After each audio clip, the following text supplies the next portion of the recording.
Olá pessoal da enfermagem, hoje como prometido a gente vai dar início a mais uma aula, né? Hoje a gente vai ver sobre as pneumonias, assunto que está em alta, decorrente do cenário que estamos vivendo atualmente, e eu acredito que vai ser uma aula bem produtiva, que a gente vai ver um pouco sobre, de tudo um pouco, desde a anatomia, fisiologia, fisiopatologia dessa doença. Então vamos lá com a gente começar a aula. Bom, para início, a gente vai ver um pouco sobre a anatomia do sistema respiratório. Vocês viram isso lá na disciplina de anatomia, e aqui a gente vai ver um pouco as fossas nasais, né, onde é responsável pela entrada e saída de ar, certo? A gente tem a faringe, logo a gente tem a epiglote, a gente vai ter a laringe e mais abaixo a gente vai ter a traqueia. Essa traqueia ela vai sofrer uma bifurcação, ou seja, na sua porção final ela vai sofrer, né, essa bifurcação, onde ela vai ter uma distensão para o pulmão esquerdo e outra para o pulmão direito.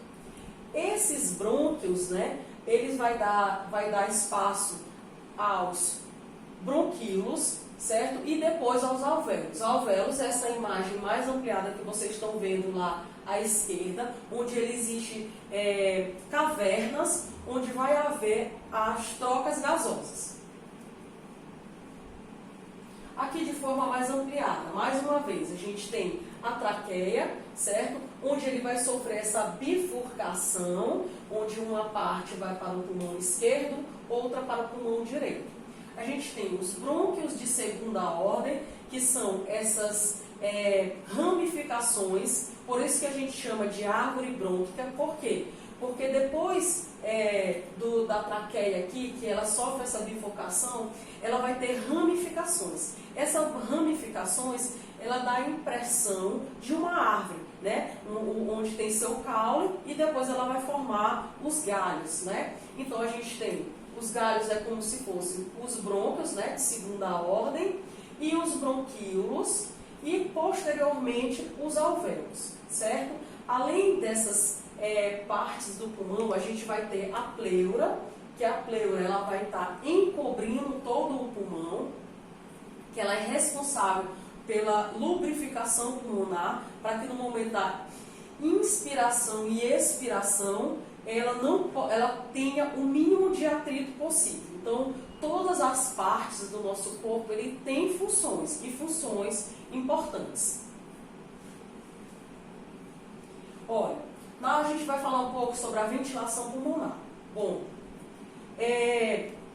os alvéolos, né, que são as partes mais distais da árvore brônquica, né, são os menores, elas existem espaços, né, espaços cavernosos, onde vai permitir a chamada hematose. Essa hematose nada mais é do que as trocas gasosas, tão importante para que a gente possa nutrir nosso organismo de oxigênio e expelir o gás carbônico, que se a gente não expelir esse gás carbônico, ele torna-se tóxico para o nosso organismo. O que acontece?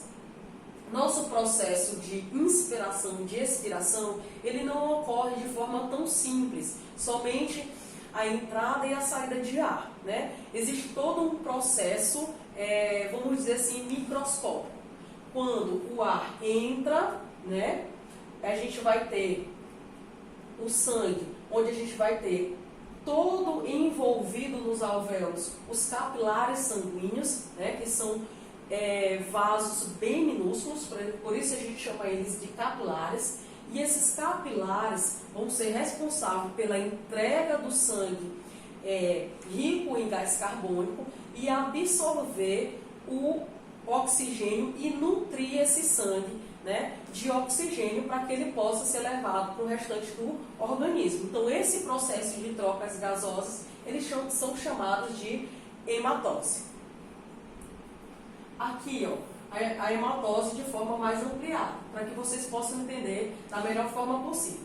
Tá vendo aqui o alvéolo pulmonar, certo? Um alvéolo. Lembrando que, gente, se a gente pegar os alvéolos pulmonares e a gente abrir eles, sabe de que tamanho eles vão ficar? Do tamanho de uma quadra de tênis. Então, para ver o tamanho da capacidade pulmonar de absorver esse ar, né? E principalmente de oxigênio e outros gases também que a gente inspira, porque na atmosfera ele não tem somente oxigênio, existem outros componentes no ar. Então, se você pegar todos os alvéolos de um pulmão e abri-los, ele vai ficar do tamanho de uma quadra de tênis. Então, a gente tem noção da capacidade pulmonar, né, do nosso organismo. Aqui a gente tem um alvéolo, certo? Vocês veem que dentro da camada do alvéolo a gente vai ter gás carbônico e oxigênio, certo? Aqui são os capilares, certo? Envolvendo o alvéolo, e vai haver a saída do gás carbônico e a entrada de oxigênio, nutrindo assim o sangue para que possa levar para todo o organismo. As pneumonias. Como é que a gente pode definir essas pneumonias? Podem ser definidas como alterações inflamatórias de causa infecciosa que atinge os espaços aéreos. É a terceira causa de óbito no mundo. Então, as pneumonias, elas causam uma grande mortalidade em todo o mundo. É um problema de saúde pública, certo? Foi responsável por mais de 75 mil mortes em adultos só no ano de 2015, né? Aqui no Brasil. Como é que ocorre a pneumonia? Então, a gente vai falar de fisiopatologia. A gente vai aprender como é que essa pneumonia ela chega no organismo humano, ela se instala, quais são suas manifestações. Então, para início, a pneumonia ela é causada por um agente infeccioso ou por outras causas que levam ao dano do tecido pulmonar. Então, inicialmente, eu tenho que ter um agente patológico, um micro-organismo que vai provocar a doença. E esse agente infeccioso, né, vai levar ao dano no tecido pulmonar. Ao invadir o tecido pulmonar, leva a uma reação inflamatória. Os alvéolos, que é aquelas partes que a gente acabou de ver, né, minúsculas, então produzem um exudato que interfere na entrada e saída dos gases envolvidos no processo de ventilação.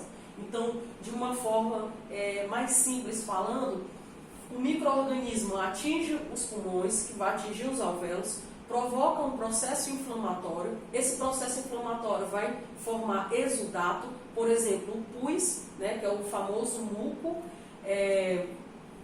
e esses locais, aqueles corpos cavernosos, aqueles espaços onde era para haver ar, lá nos alvéolos, vai ter presença de muco, exudato. Então, impede, né, de forma eficaz as trocas gasosas. Então, a gente vai ver mais na frente que uma das principais manifestações clínicas de um paciente com pneumonia, né, é a febre decorrente do processo inflamatório, a tosse, porque é um estímulo do organismo para expulsar esse exudato, para expulsar esses micro-organismos, né? E a dificuldade de respirar, a dificuldade respiratória. E nos casos mais graves, a cianose, né? A cianose principalmente de extremidades, porque está prejudicando as trocas gasosas. Além disso, o sistema imune, durante sua tentativa de eliminação do agente infeccioso, envia leucócitos para o local, os quais ocupam a área em que deveria haver troca gasosa. É o que eu acabei de explicar. Então, todo o processo de combate à infecção, nosso sistema imune, os macrófagos, os leucócitos, eles correm para essa área para combater a infecção e a reprodução, né, da resposta imune. E essa produção de macrófagos mortos, leucócitos mortos e os próprios leucócitos tentando combater a infecção, faz a produção desse muco. Assim, as secreções e o edema levam a uma diminuição do espaço pulmonar, em que há troca gasosa, diminuindo assim a pressão de oxigênio, né, no sangue. Então, essa é a fisiopatologia explicada de uma forma mais básica e direta. A gente tem uma coisa que a gente precisa aprender, são as classificações da pneumonia. Elas podem ser classificadas pelo seu agente causal, o que está provocando a pneumonia, localização, onde essa pneumonia se instalou e o local de aquisição. Onde foi adquirida essa pneumonia? Na comunidade? Foi uma infecção hospitalar? Certo? Então, esses três pontos são essenciais, né, para a gente classificar a pneumonia. Bom, primeiro, a nossa classificação, né, quanto aos agentes infecciosos causadores de pneumonia. A gente pode ter por bactérias, né? A gente tem a Salmonella pneumoniae, temos a Salmonella aureus, temos a influenza, temos a Legionella, Plasmídia, Mycoplasma, que são uma das principais bactérias causadoras de pneumonias, principalmente na comunidade, né? E o Mycobacterium, que o Mycobacterium nada mais do que o que provoca a tuberculose, né? A gente tem o Mycobacterium tuberculose. Então, são uma das principais causas de pneumonias bacterianas, são seus principais agentes. Os vírus também são capazes de provocar pneumonia. A gente tem o influenza, parainfluenza, VSR, adenovírus, CMV, coronavírus, certo? E antavírus. Aí você me pergunta, coronavírus, professora, mas essa não é uma doença nova?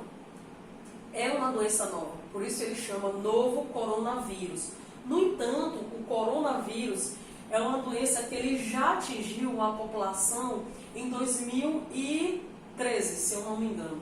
Então, é uma doença que é um patógeno que ele já existia. O que aconteceu?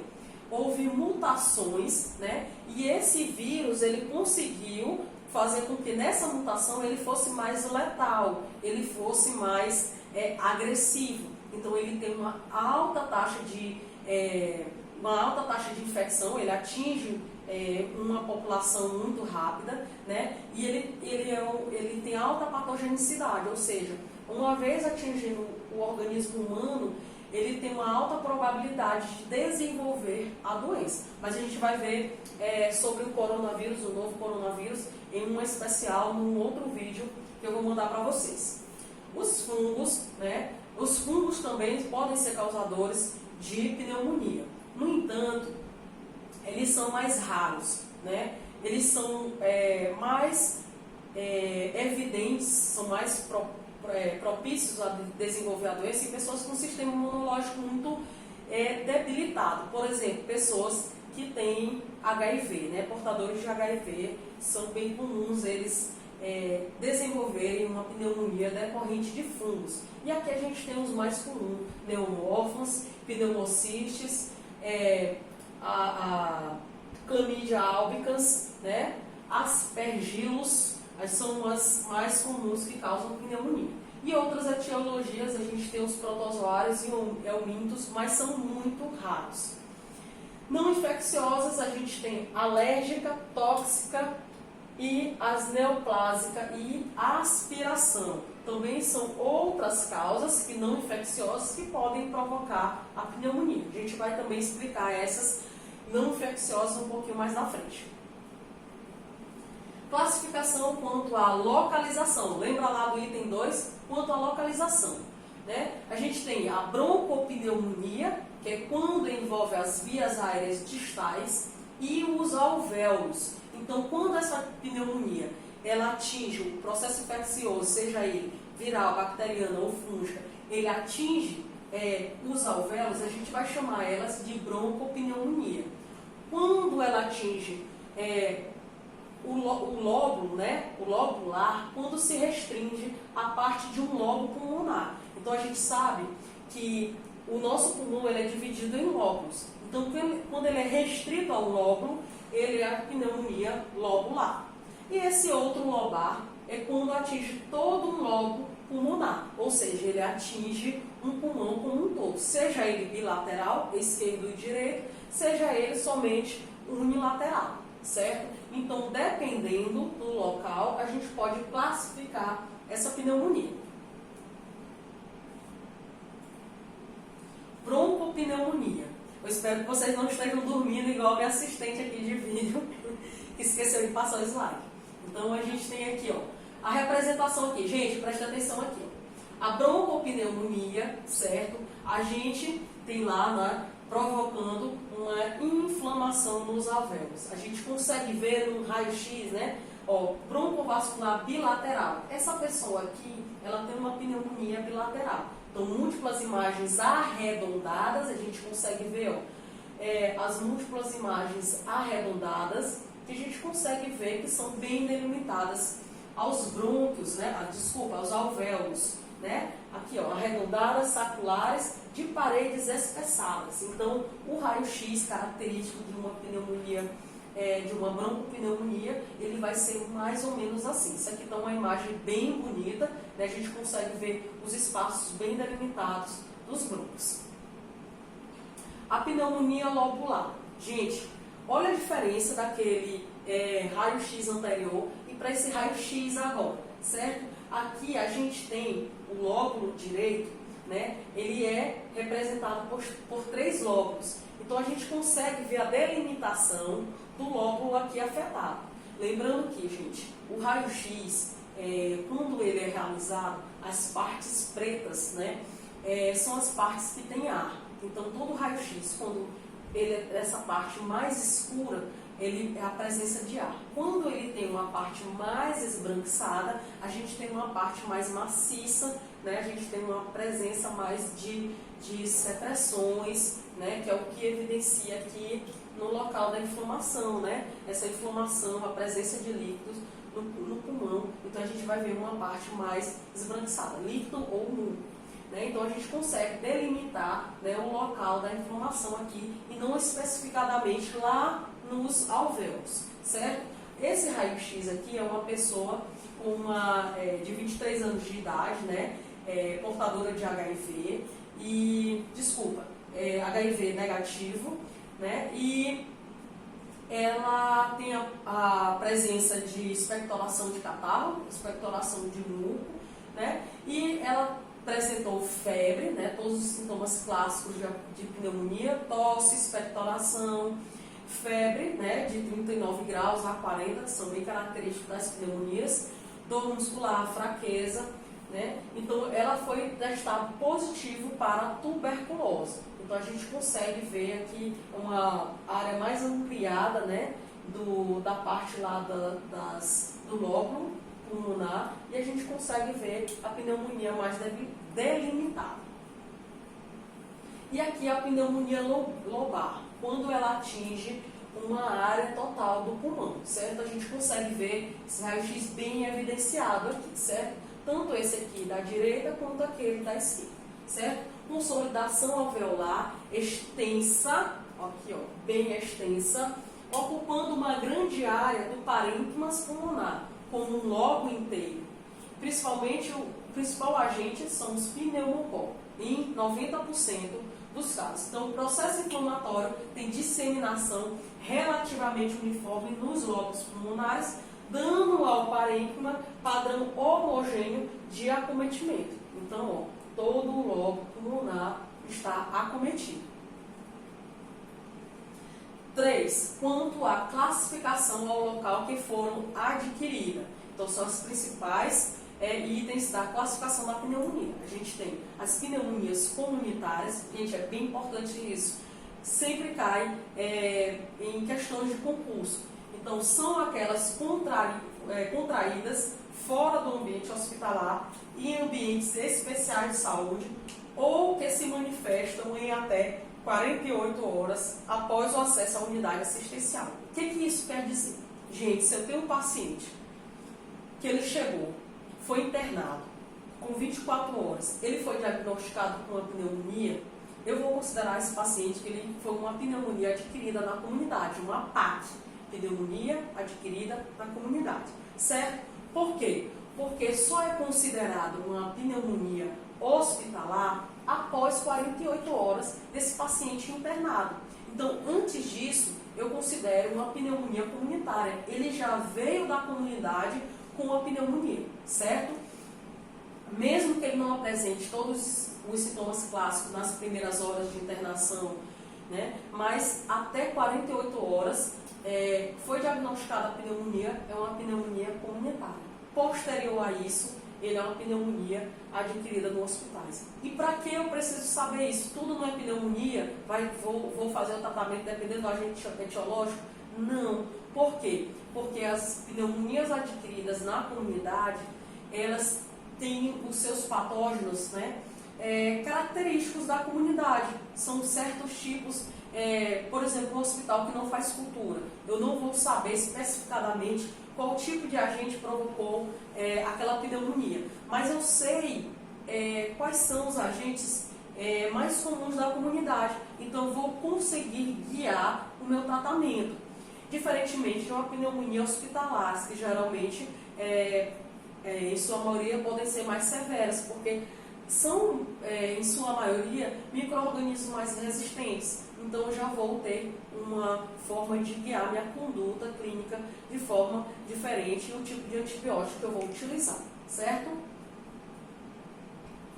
Quais são meus fatores de risco para a pneumonia, né?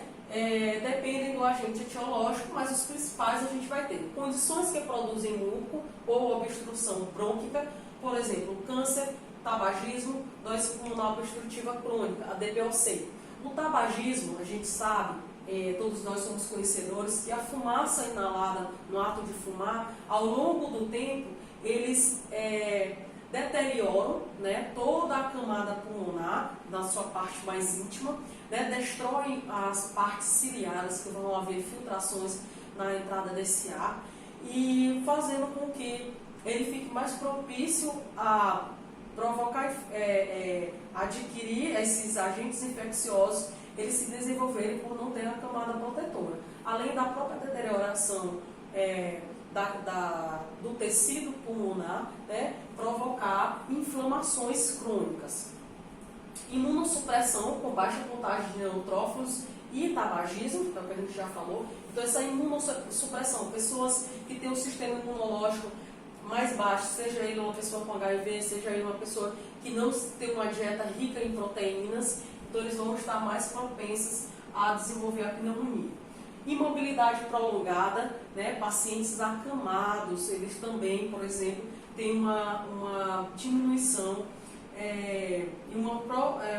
mais propensa a desenvolver pneumonia. Reflexo de tosse deprimido e jejum prolongado, né? O jejum prolongado são a baixa produção de proteínas, a baixa ingestão de proteínas. Reflexo de tosse, porque no momento que a gente inspira esses micro-organismos, um reflexo de tosse, a gente consegue expelir esses micro-organismos, colocar para fora pelo próprio sistema, né, de defesa do organismo, e a gente consegue combater inicialmente aquela infecção. O uso de sonda nasogástrica, né, a gente tem um corpo estranho no nosso organismo, então faz com que a gente tenha mais produção de muco, o nosso sistema imune fica mais debilitado. Sonda nasoentérica também, pelo mesmo motivo. Tubo endotraqueal, né? O ato de intubar, a gente pode estar levando o micro-organismo para a árvore brônquica, a gente pode estar levando o micro-organismo, né, se a gente não fizer de uma forma correta. Então, são fatores de risco para o desenvolvimento de pneumonia. Terapia com antibiótico, né, aquelas pessoas que usam antibiótico de forma errônea, então às vezes a gente está proporcionando para que haja uma maior colonização de bactérias resistentes, né? Intoxicação por álcool. Gente, aí você me pergunta, o que tem a ver o álcool com pneumonia? Lembra daquele seu amigo lá bêbado, que bebe até cair, ficar bêbado sem lembrar de nada? Bom, o álcool faz com que a gente vai inibir, né, o reflexo de tosse, o reflexo de deglutição, o reflexo de expectoração. Então, por exemplo, aquele amigo bêbado, né, que ficou muito bêbado numa festa, ele vomita. O que pode acontecer com ele? Broncoaspirar, ele não tem o reflexo de expectoração. Então, ele está com todos os seus reflexos diminuídos. O que vai acontecer com ele? Por exemplo, aquele vômito que ele faz, né, ao ingerir bebida alcoólica em excesso, aquele vômito, no momento do retorno, ele volta, em vez de ele voltar para o estômago, ele vai voltar lá para o pulmão. Então, essa presença, né, de resíduos gástricos no pulmão, ele pode provocar pneumonia. Então a gente tem aqui também a intoxicação por álcool como um fator de risco, né? Uso de substâncias que promova a depressão respiratória, idade avançada, gente, tanto a idade avançada quanto a menor idade, crianças menores de 2 anos, são risco para agravamento de pneumonia e para adquirir pneumonia. A criança, porque ela não tem o seu sistema imunológico totalmente maduro, então ela não tem um sistema de defesa 100% para combater os agentes infecciosos, e o idoso porque ele já tem um déficit, né, para combater os agentes provocadores de pneumonia. Higiene oral inadequada. Gente, nossa boca ela é colonizada por vários micro-organismos, né? Então, a higiene oral, né, ela não sendo feita de forma eficiente, ela pode ser um dos fatores de risco para provocar a pneumonia. Bom, manifestações clínicas. Aqui a gente vê no exame físico, a gente pode fornecer dados importantes, a gente obtém dados importantes sobre a progressão e a gravidade da pneumonia baseado no exame físico. A gente sabe que o exame físico ele é muito importante para que a gente possa guiar nossa conduta. Alterações inflamatórias do trato respiratório inferior, assim como as alterações sistêmicas. Reações inflamatórias do trato respiratório inferior são expressas em forma de tosse, expectoração, dispneia e dor torácica. São as principais manifestações clínicas de uma pessoa com pneumonia. Bom, as alterações sistêmicas, né, são caracterizadas por confusão mental, decorrente da falta de oxigênio cerebral, calafrios, mialgias e temperatura superior a 37,8 graus Celsius. Né? Essas manifestações já são manifestações mais exacerbadas, são mais de complicações da pneumonia.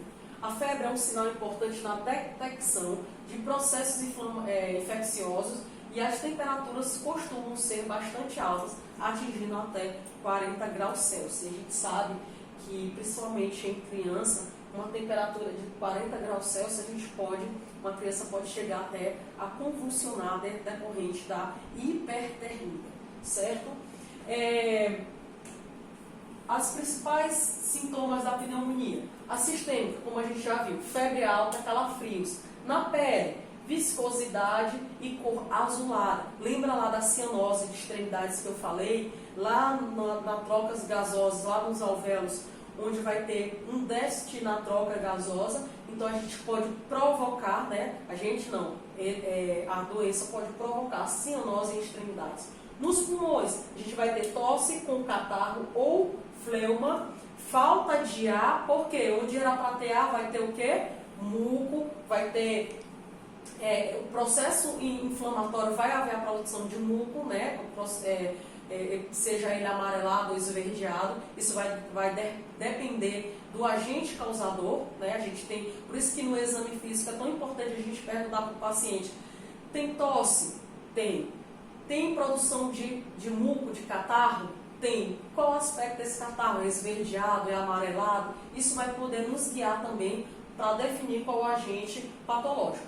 Falta de ar, né? Dor pleurítica, a gente vai sentir a famosa dor nas costelas, principalmente na inspiração, e hemoptise. Por exemplo, lá na TB, né? A gente tem hemoptise, que é a expectoração, né? A presença de muco, a presença de catarro com sangue. No sistema central, dores de cabeça, perda de apetite, mudanças de humor. Vascular, pressão arterial baixa, então a gente vai provocar, essa infecção vai provocar pressão baixa. Coração, frequência cardíaca elevada, porque ele vai tentar compensar essa pressão baixa, né? Gástrico, náuseas e vômitos. E nas articulações, a dor. Então, ela é bem característica, né? A fadiga, as dores, a astenia, que é a fraqueza.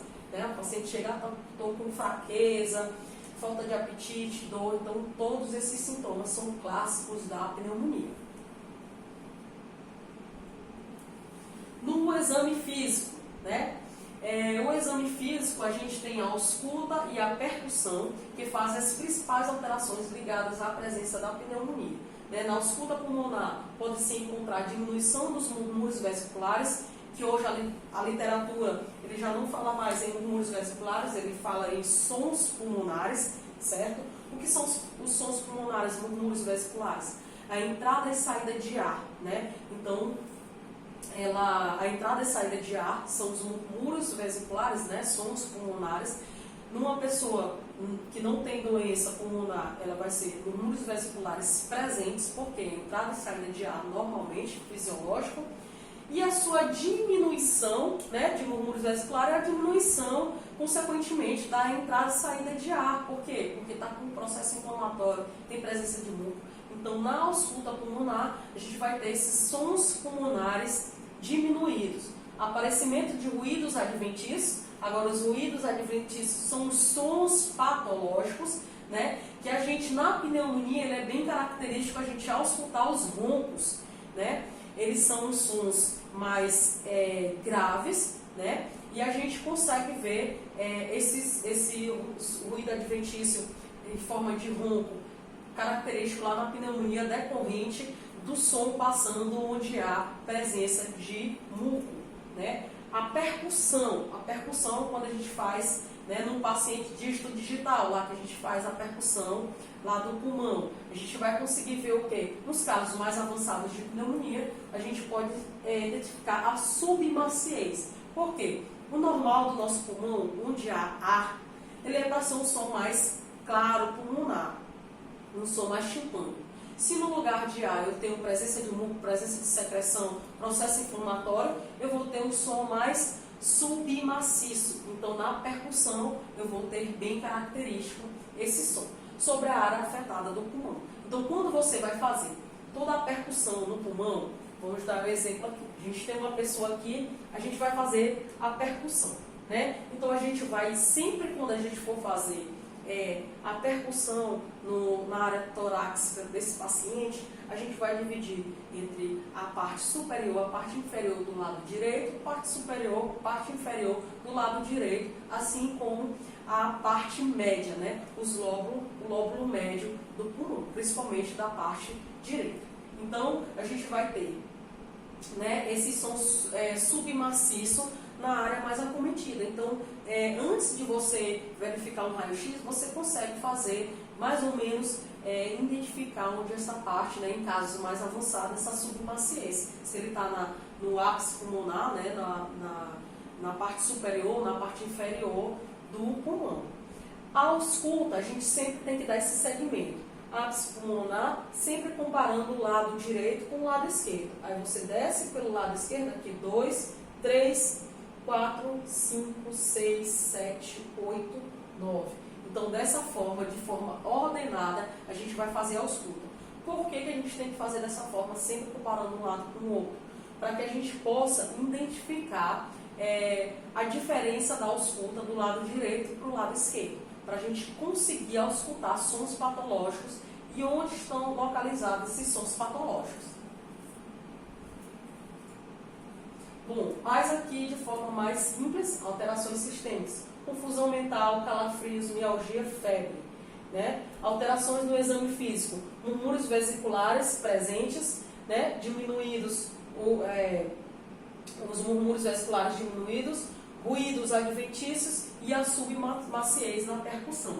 Alterações do trato respiratório inferior, vem a tosse, expectoração e dor torácica. Achados clínicos devem ser sempre associados às alterações dos exames laboratoriais e de imagem para a definição do diagnóstico e do tratamento. As radiografias, que são as principais, né, que a gente utiliza para fechar um diagnóstico de pneumonia, mostram opacidades que refletem infiltrados e confirmam o diagnóstico. O hemograma, por meio de contagem de leucócitos total e diferencial, podem ajudar na identificação da etiologia da doença, visto que eles não se elevam em caso de pneumonia viral. Então, aí já é um diagnóstico diferencial que a gente faz. É uma pneumonia viral, é uma pneumonia bacteriana, a gente vai ter bacteriana vai ter um aumento lá da contagem de leucócitos. A viral, a gente já não tem esse aumento na contagem de leucócitos. O tratamento, né, a gente tem a antibioticoterapia, onde nas pneumonias comunitárias depende da gravidade da doença e tem a necessidade de internação. Os antibióticos utilizados no tratamento das pneumonias bacterianas estão relacionados a seguir conforme a classe a que pertence. Por exemplo, as quinolonas, né, são os ciclos, ciprofloxacina, levofloxacina e norfloxacina. Beta-lactâmicos, penicilina, cefalosporina, carbapemênicos, né, e clavulanato. Os macrolídeos, a gente tem a azitromicina e a claritromicina. Então, dependendo do tipo da pneumonia, dependendo do agente patológico, a gente vai ter as drogas a serem escolhidas, as quinolonas, beta-lactâmicos e os macrolídeos. Os macrolídeos, geralmente, eles são utilizados em pneumonias adquiridas na comunidade, sem muitas complicações. Tratamento das pneumonias virais. Para as pneumonias virais, a conduta depende da gravidade da doença e do tipo de vírus que promoveu a infecção.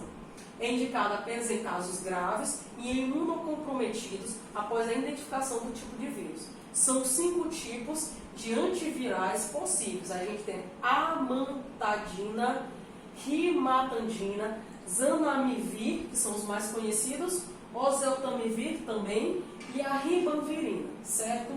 Aqui a gente tem um quadro onde a gente vê os tipos de vírus, a gente tem a influenza A e B, e o antiviral, as mais utilizadas são a amantadina e a rimantadina, RSV, zanamivir e oseltamivir. Né? Para a influenza e o adenovírus, a gente tem seus respectivos, certo? E só lembrando que o isolamento respiratório é indicado para pacientes infectados por vírus epidêmicos, né? O que causam pneumonias graves, como por exemplo a gente tem atualmente o coronavírus. Por isso, a tão falada ficar em casa, né? Por conta que esses vírus epidêmicos, eles são necessários o isolamento para que haja a diminuição da disseminação desses vírus, porque eles passam por contato. Assistência de enfermagem. A gente vai ver no próximo vídeo.